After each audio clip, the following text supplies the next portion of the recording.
Well, welcome back to another session of Home Run Parents. Today's session, we're going to be talking about team commitment. But before we begin, let's introduce our team instructors. So Sarah V, how about you go first? I'm Sarah Vaden. I'm the Family Consumer Science Agent in Jefferson County with lots of grandkids and a little bit of experience. Oh, Lisa, sorry. Okay. I'm Lisa McMahon. I'm Family Consumer Science Agent in Roane County.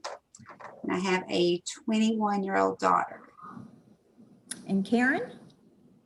Hi, I'm Karen Nelms, and I do 4-H in Jefferson County, and I am the mom of a 10 and a 7-year-old boy. And Heather? I'm Heather Kyle Harmon in Knox County, and I have 4 kids. They are 21, 18, 17, and 13. Okay. And Sarah K.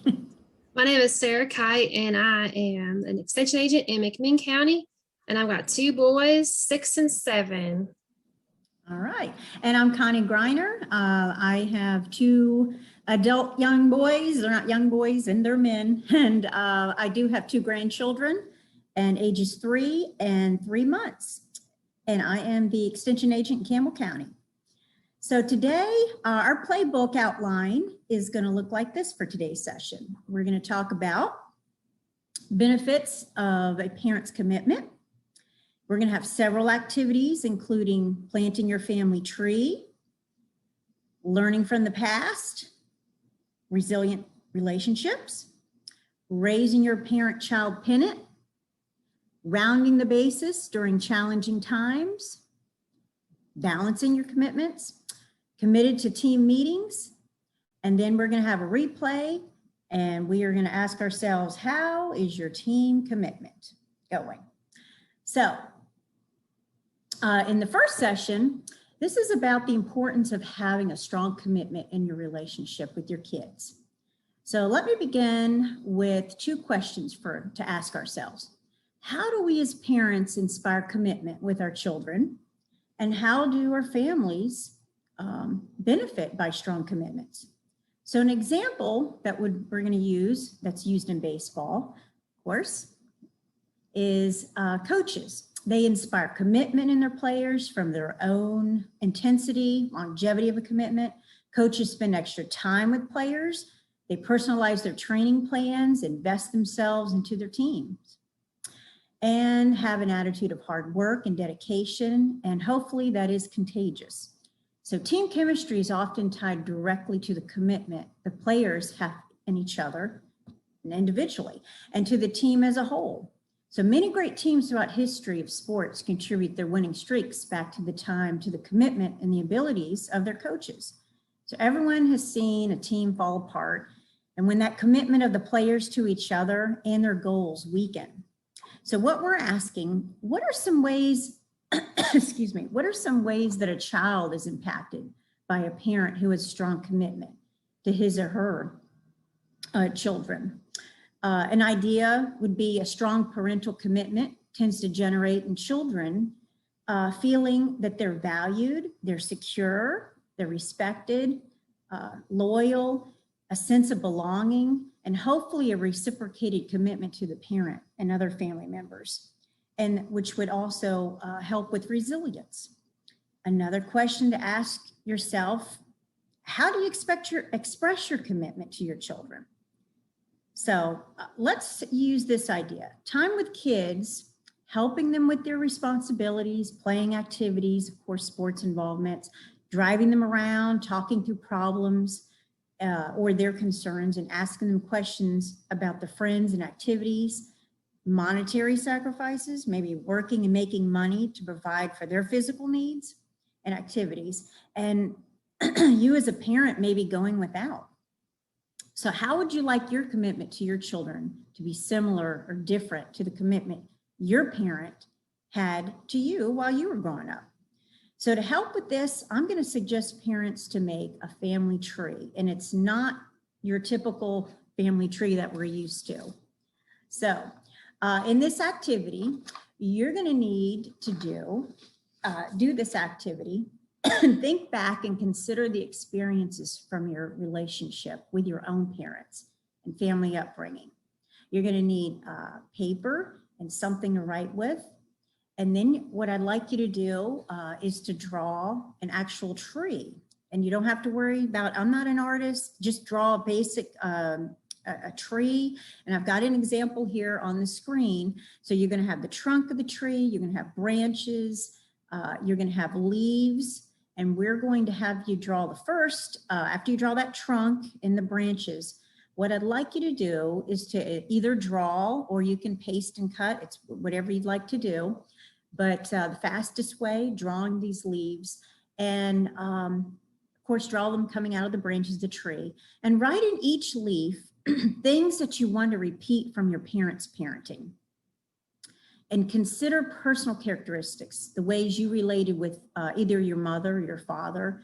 And if either one of them was absent, then try to consider any kind of male or female figures or primary caregivers and the things that you'd like to repeat from them. So an example would be maybe family traditions, how you celebrated holidays. Did you have any special dinners, family activities, maybe vacations? Expressions of love and affection. How did that? Did you give hugs? Is that something, how did you deal with conflict management or other kind of patterns? Were you close? Were you supported? So kind of put these positive memories and things that you want to repeat with your family right now. Then at the bottom of the tree, they're called fallen leaves. What I'd like you to do is to draw some leaves that have fallen off. And at the base of this tree, and write in these leaves the things that you do not want to repeat from your parents' parenting. And some examples could be like yelling, arguing, possible alcohol or drug abuse, lack of openness, detachment, neglect, maybe some control issues. So these are things you certainly do not want to repeat after with your new family here. And then the last thing is to draw some small buds on the branches of the tree, and right next to those small little buds, what you'd like to add to the relationships with your children that was not part of your own relationship with your parents or your childhood family experiences. And I want you to think about how you'd like to replicate from other parents you've known, maybe. Not necessarily mean from your family, but maybe you've experienced some with others. Might have been a friend's parents, and what you'd like to actually continue with your own kids. And once you've done all of this, I'd say display this beautiful tree and share it with your children, and go over with them what you'd like to definitely continue, and maybe make some new experiences, and even have them contribute to some of this for these new experiences. So it's a nice exercise for you to do and reflect upon things. And if you feel confident and good, share it with your children. And even if you don't, I think it's still a good idea to just kind of get them, hey, this is something that's happened with mom and dad, and just to maybe add some new memories to your family tree plus your children's. So now Sarah's going to continue with our stat sheet, and we're going to learn about learning from the past. Okay, she made some interesting remarks, and the thing that's going to be really interesting is when we let our children make the leaves, because we're going to be surprised at some things that they think about us good, and things they think that are not so hot about us. That might be more the middle schoolers that'll tell you that. But it'll be interesting to see what their leaves look like. So on the stat sheet, what I want you to do is I want you to think about your childhood experiences. You can see the importance of being intentional about what you do with your present family. So you want to make that commitment. Everything that was great when you were a kid, you want to make sure that you continue with those. Now, when it says, what I will commit not to repeat, and as a mother and as a grandmother, sometimes something comes out of your mouth and you think, oh no, I sounded just like my mother. And that's happened to all parents at some time or another. Things that you thought you would never do or never say, here it comes out of your mouth. But the main thing you want to do is you want to remain committed and let those kids realize that you're in this together, okay? And you're going to do that at different times, different ways. When we think of relationships, you think of things that you want to add that would be positive. You may want to come up with some new family traditions. You may want to come up with, I lived in a messy house, which I didn't because my mother was a fanatic, but you want to instill some things in your children, things that will be a positive thing that they will pass on, because this doesn't stop with one generation. Whatever we're doing with these little toddlers, we're going to see as an adult when they're raising their children. So be intentional and be positive in your thoughts, okay? We want to build a resilient relationship with our kids. Now, that's going to look different with different times. So we're all going to be changing constantly. You've got that baby.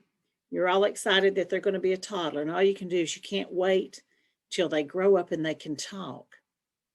And then they start talking and talking and talking. And you dream of the baby days. But things keep progressing and things just keep getting better and better. I can honestly say, I always thought this is the good stage. And then they would grow and more would develop. And so there's all of them are good stages. Now, I will tell you that when they become 13, 14 years old, and Connie and Lisa and Heather can attest to this, there are some days that you don't think they're precious. And moms and dads, I will tell you, the days you don't think they're precious, that's just a resilience that you're going to have to learn. And they are doing this because someday they're going to move out. And by the time they're 18 and things have changed, you're going to be ready for them to move out. So it's one of those things. It's a happy time, but things are going to be changing always. And you're going to need to be as resilient, and you're going to teach them to be resilient at all different ages. You're going to go through different things. Think about some things that you have gone through in the last 5 years. You may have had a job loss. You may have had to move. You may have had a child that had reading difficulties and you're learning how to get through that. Maybe a middle schooler broke up with her boyfriend and it's the end of the world. All these changes happen, but you're going to teach your children resilience along the way. Change is inevitable, so go ahead and make the most of it. Change will bring new needs and new wants. What a child needs at ages 3 and 4, they're not going to need it 13 and 14. We're going to give a name to you and your children's abilities, and it's called roll with the punches or go with the flow.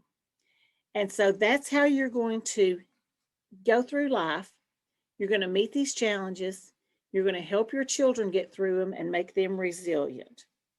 Resiliency is the ability for a parent to build on the strength he has and his children, to expand their strengths and learn from each other. Parents and their children should support each other during their challenging times and help each other. Challenges can lead to a great self-discovery of strength and character. When parents and their children foster this kind of support and optimism, they become resilient and tend to produce more resilient family members. So just keep in mind, this is something that's going to go a long ways of getting them through life, teaching resilience. So now Lisa's going to talk to us for a little bit.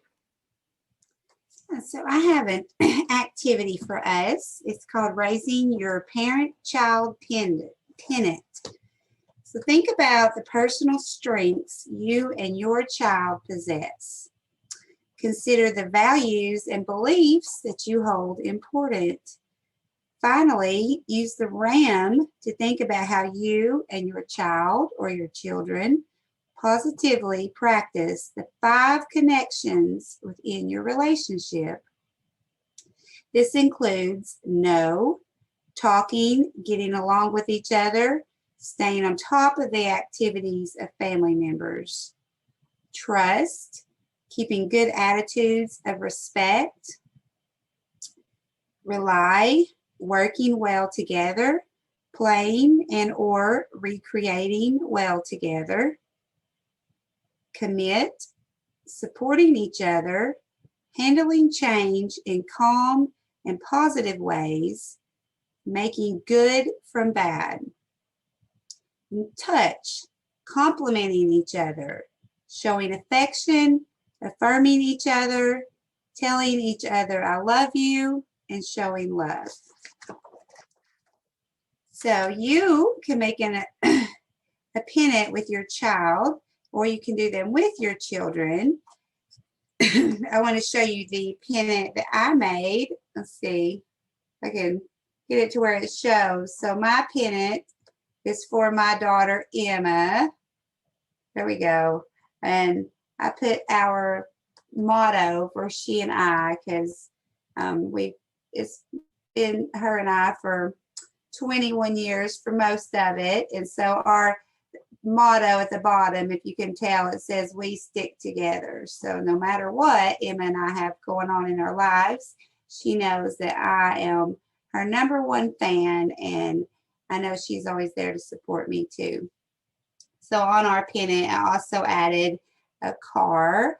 Now that she is driving and lives on her own, one thing that she likes to do when we are together is she likes to ride around and look at property and talk about where she wants to be. And so that's an activity we enjoy together. This is she and I. There's a school book because she's in college. So I'm very proud of her and her commitment in her education. And then this is a stove top with a frying pan on it because we like to cook together. So this is just a little pennant for Emma and I to remember our motto that she and I stick together all through life. I'll be right there for her and her biggest fan, and activities that we do together. But you can make a pennant for you and your child or children. So first you would just cut a piece of paper into a pennant shape. Write your name and your children's name somewhere really big. I put Emma's down here down the side. And then second, you decide what strengths best describe you and your child or children as a whole and come up with your motto. So again, ours is we stick together.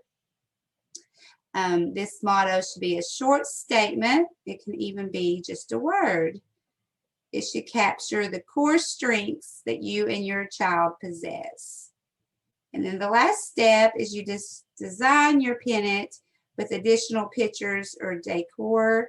So my little decorations were just activities that she and I at this stage enjoy doing together.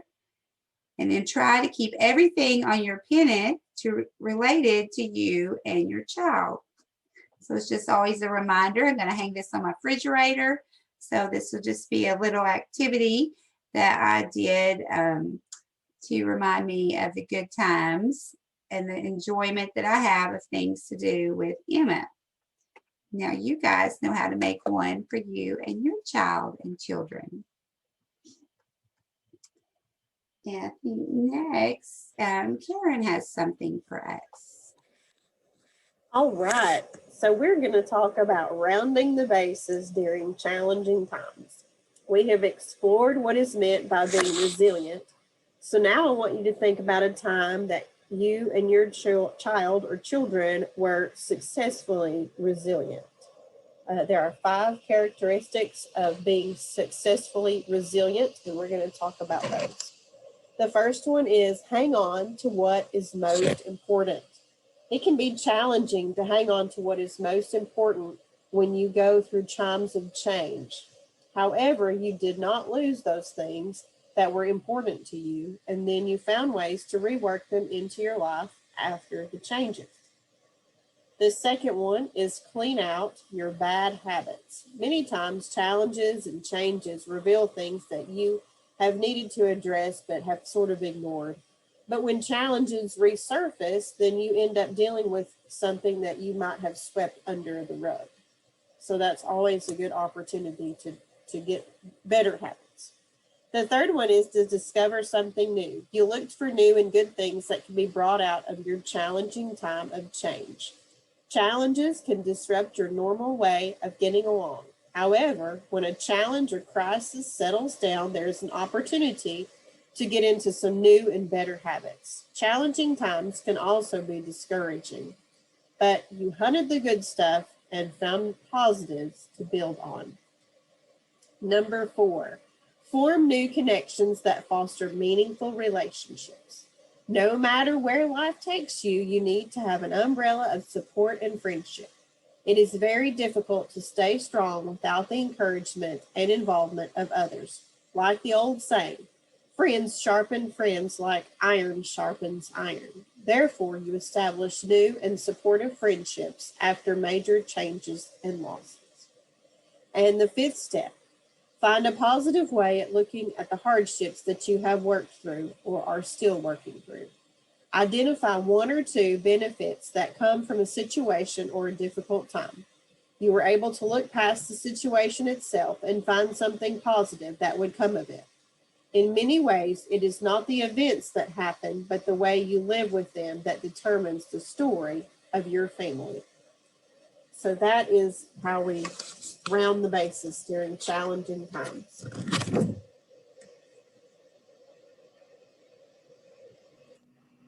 All right, so now we're going to talk about, I feel like one of the most challenging things that families do right now is balancing our commitments. So to kind of get a realistic idea of how much free time we actually have, because that's one of the things I feel like people say the most. I don't have any time. I don't have enough time. I don't have enough time to get this done. So we're going to divide the hours in a typical week between work, sleep, and then figure out that remaining free time and then what we do with it. So if there's 168 hours in a week, then, how many do you work? So if you do 8 hours a day times 7 days a week, it would be 56. If you sleep about 8 hours a night times 7 days, there's other factors to that too. If you have an infant, all those kinds of things factor in. But just about how much you sleep, multiply that out. And then, if you have 168 hours in a week, subtract your work and sleep and come up with that free time. So then we need to think about what are those other things in our free time that take up that time.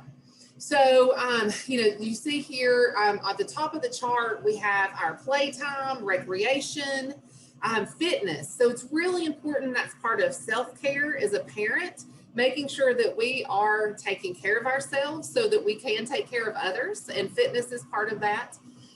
My children, so just those activities and things that we do with our children. Partner romance, that's another way that we need to make sure we're filling up our emotional tank. We're taking care of ourselves. We're taking care of our partner. Our friends, it's important to have those supportive friendship relationships. So how much time do we spend doing that? Our spirituality, so church events, doing daily devotionals and things like that. Household tasks, wah, wah. I know this is everybody's not favorite things, but how much time do we spend doing those mundane household tasks, laundry and things that seem to take up a whole lot of time. And then there's a blank there. If you have something else that is a big part of your life that takes up a lot of your time, you can put it there. So this just helps us realistically think about how much free time do we really have. So helping us figure that out can help us look at our goals. So, what are some things that we want to make sure in this chart, make sure that are on there? So, okay, what are things that I want to make sure that I'm starting? If you don't have a daily devotional, if you don't have time out with your friends, if you don't have date nights with your partner, those are things that you might want to consider starting and adding to this. And then what are some things that we want to see if we can stop? that are taking too much of that 168 hours that we have. So is it social media? Is it scrolling through Facebook and we get sucked in and we're looking at our second cousin's best friend's vacation pictures from 2001? I mean, what are we doing here? So, just what are some things that we want to stop? And then what are some things that we may want to add and start to this?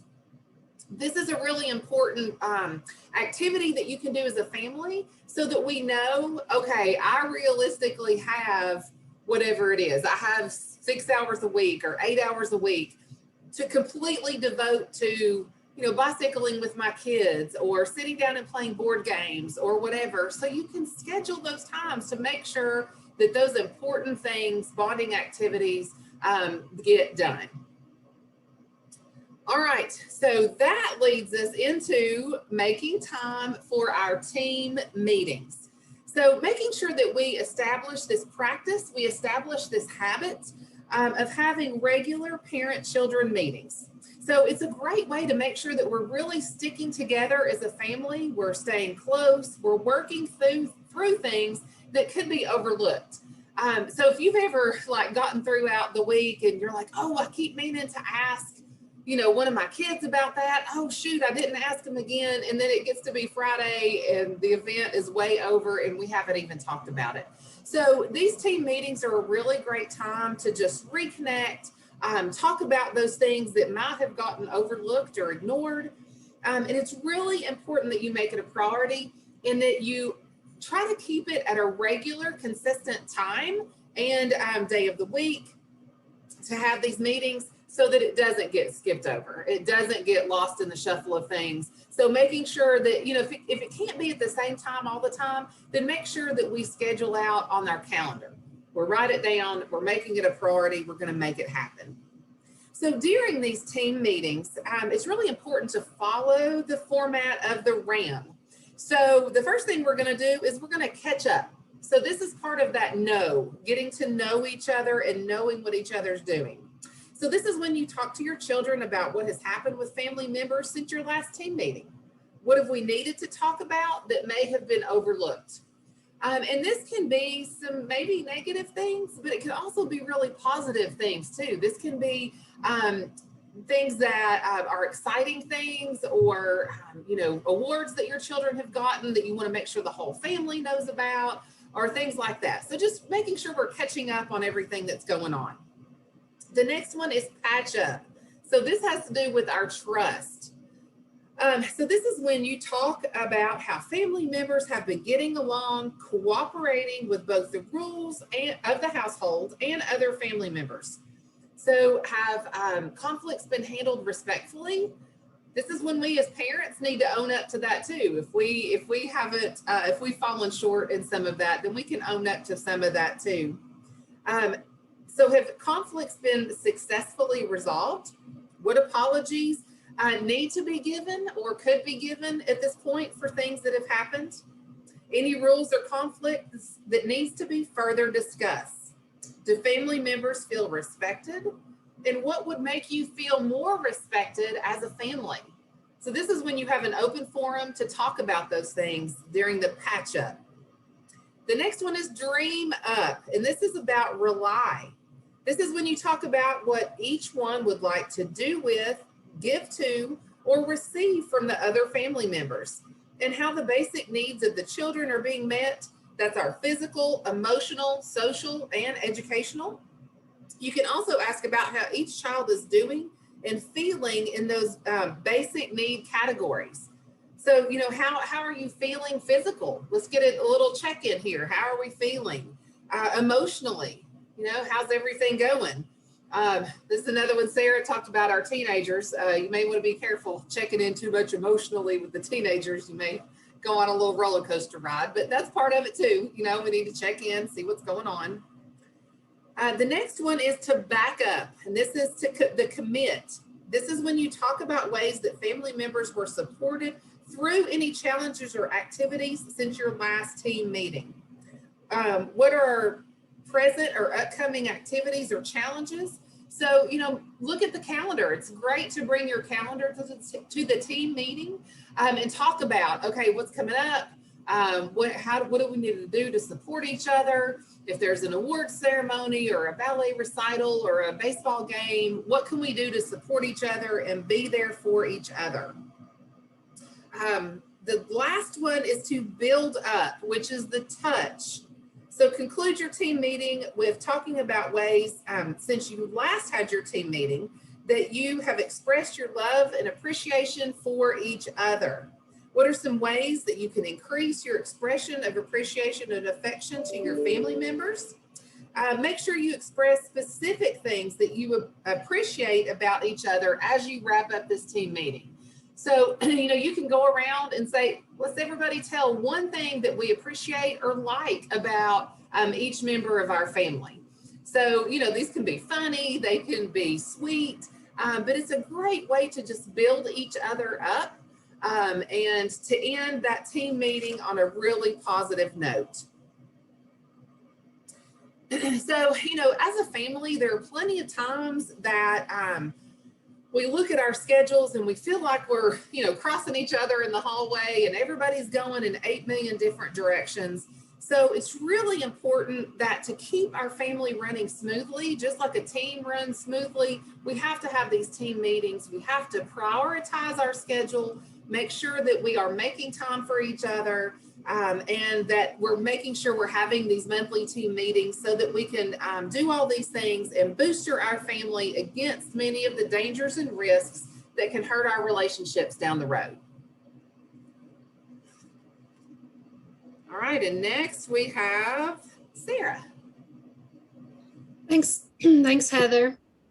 Well, we have come to the end, and like every great game, we need a replay. So I hope you got your pen out and you've been writing things down. This session has covered a lot of material.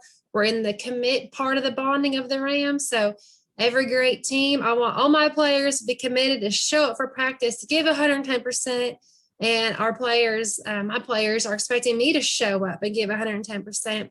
And in this session today, there's been so many great topics and activities.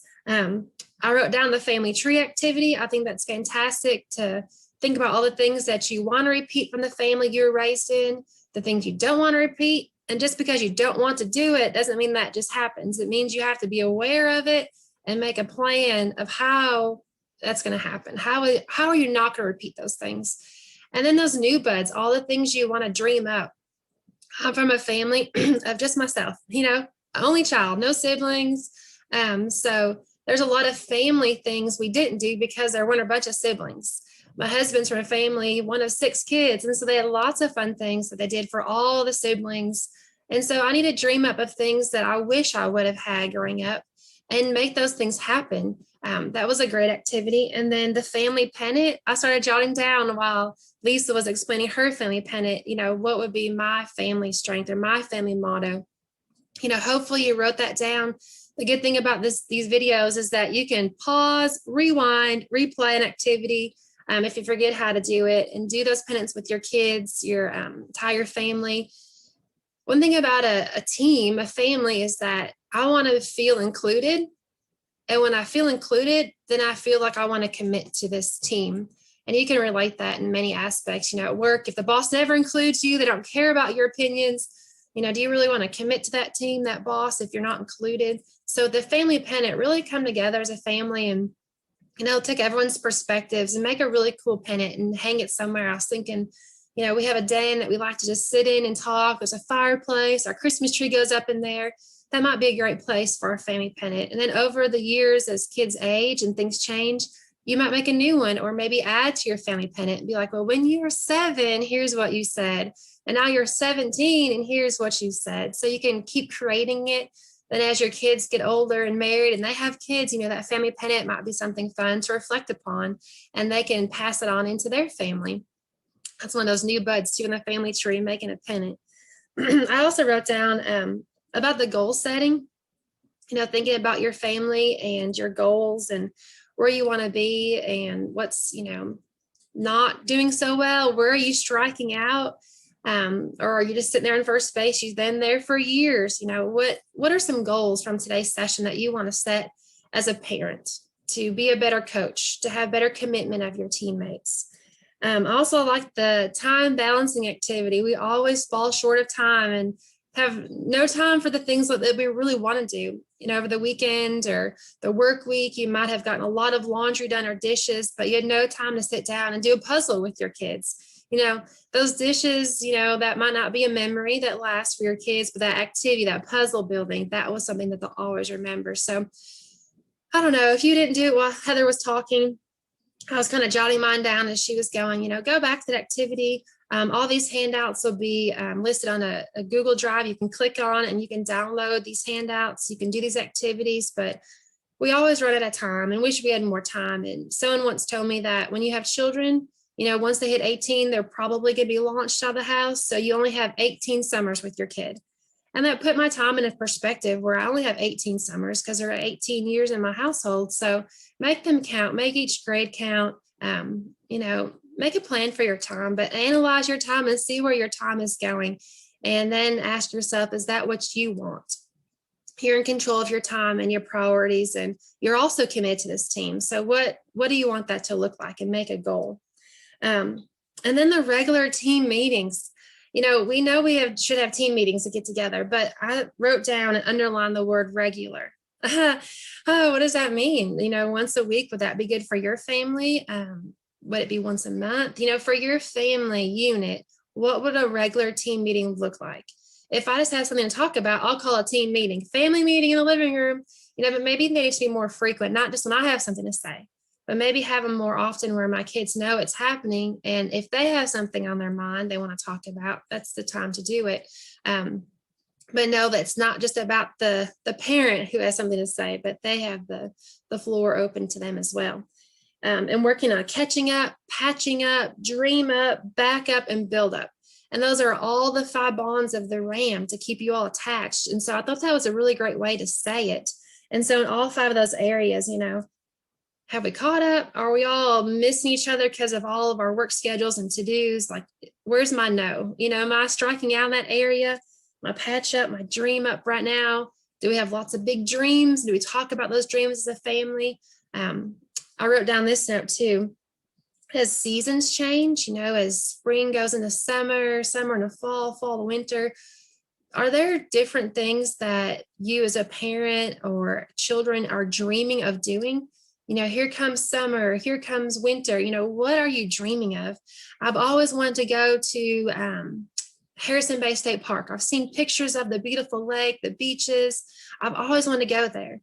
Well, that's what I want to do. So let's make a plan for it. That's my dream for the summer. What about your children? Do they see Rock City and the lights and just wish they can go there?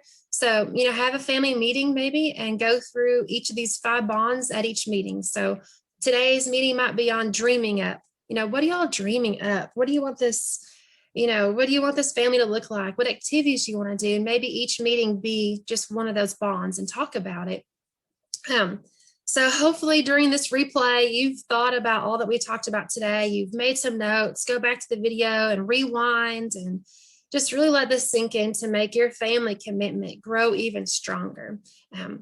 I'll let Connie wrap us up. She started us off today. She's hit a home run for us, but hope you've really enjoyed the session, and go back and replay as many of these activities and talks as you see needed for you. Right. Thank you, Sarah. And yeah, great activities today. So thank you for spending your time with us. Please be sure to join us next time for our last session called Team Spirit.